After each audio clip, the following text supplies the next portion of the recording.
पिछली बार जब गनर ने एक बड़े शिकार को मारने की कोशिश की थी तो सिर्फ अपनी ताकत पर निर्भर करके वो नाकाम रहा था, लेकिन इस बार उसकी रफ्तार और उसकी पेसिंग ज्यादा निखरी हुई है।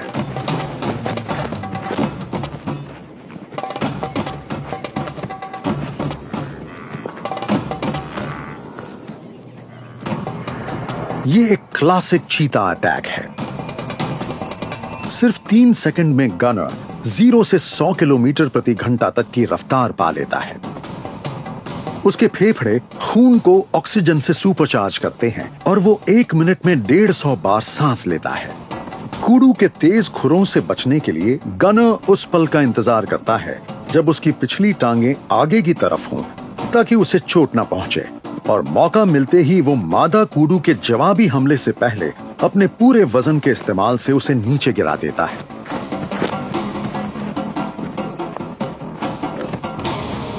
गनर अपनी ताकत से कूडू के सिर को नीचे दबाए रखकर उसकी सांस की नली जकड़ लेता है।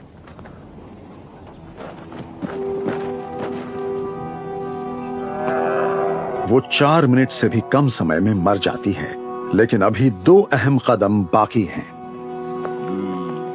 गनर को छांव में जाकर अपने शरीर का तापमान कम करना होगा और अपने शिकार को ज्यादा से ज्यादा खाना होगा। स्कैवेंजर्स जल्द ही यहां पहुंच जाएंगे, लेकिन गनर का शिकार एक टूटी हुई टहनी में फंस गया है। अब सब कुछ प्राथमिकताओं को तय करने पर निर्भर करता है। बबून अकेला है और इससे कोई खतरा नहीं है। असली खतरा चीते को अपने शरीर के तापमान से है। तापमान 1 डिग्री भी बढ़ गया तो उसकी मौत हो सकती है। गनर सही फैसला करता है। वो पहले आराम करेगा और फिर खाएगा। इस तरह जोरों से हाँफकर उसके फेफड़े उसके खून को ठंडा कर देते हैं। अब उसकी अगली प्राथमिकता है शिकार को एक बेहतर जगह ले जाना।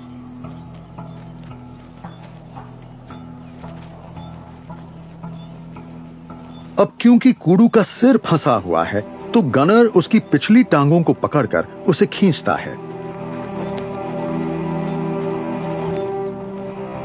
शिकार को पेड़ के पीछे छुपाकर अब वो सुरक्षित ढंग से उसे खाना शुरू कर सकता है। सब कुछ ठीक चल रहा है। शेर कहीं नजर नहीं आ रहे और स्कैवेंजर्स भी दूरी बनाए हुए हैं।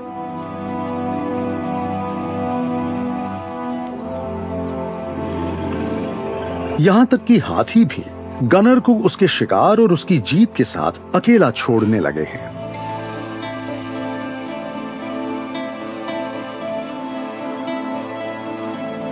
घास के मैदानों में कहीं 3 महीने पहले गनर की साथी ने एक लिटर को जन्म दिया।